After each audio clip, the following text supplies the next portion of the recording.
स्वामी विवेकानंद जी ने कहा है कि जिस दिन आपके चुने हुए रास्ते में मुश्किलें ना आए तो समझ लेना कि आप गलत रास्ते पर हैं।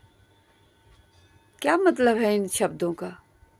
इन शब्दों का मतलब ये है कि मुश्किलें जो है वो पार्ट ऑफ लाइफ है।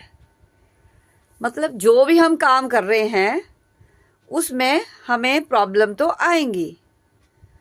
जब हम बहुत आसान काम करते हैं तो हमें वो काम बोरिंग लगने लग जाता है, और जब हम कोई ऐसा काम करते हैं जो बहुत ही मुश्किल है तो फिर वो भी हमें बोरिंग लगने लग जाता है।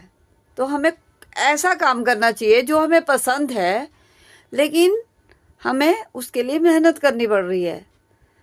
हम एक स्टेप आगे की तरफ हमें लेकर चलना चाहिए, छोटे छोटे स्टेप लेने चाहिए। ओवरनाइट हमें सक्सेस नहीं मिलती और मुश्किलें हर काम में आती है।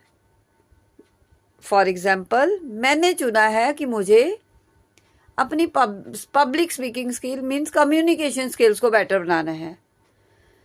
तो वो ओवरनाइट तो नहीं होगी और ना ही हो रही है।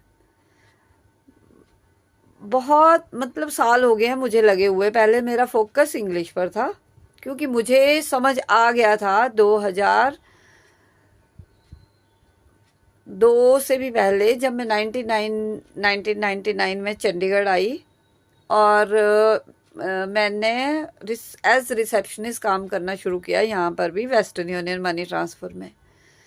तो मुझे दिक्कत आती थी क्योंकि मैं एज रिसेप्शनिस्ट में काम करती थी और मुझे इंग्लिश ही अच्छे से नहीं आती थी। इवन कुछ कॉल्स ऐसी थी जब कोई अच्छे से इंग्लिश में बात करने लगता था मुझे समझ भी नहीं आता था, और मुझे दूसरी एक जो साउथ इंडियन मेरी कलीग थी उससे मैं वो ट्रांसफ़र करती थी। तो मुझे अपने आप से ही इन्फीरियरिटी कॉम्प्लेक्स होने लगा था। मुझे बुरा लगता था कि मैं किसी काम की नहीं हूँ, उस तरह से किसी लायक नहीं हूँ। और जब मैंने 2002 में मेरा बेटा होने वाला था, मैंने जॉब छोड़ी। उसके बाद ही मैंने 2006 में सोचा कि जॉब करने से पहले मुझे अपनी स्किल्स को इम्प्रूव करना है। पहला फोकस इंग्लिश पर था, उसके बाद धीरे धीरे वो कम्युनिकेशन स्किल्स और पब्लिक स्पीकिंग पर गया।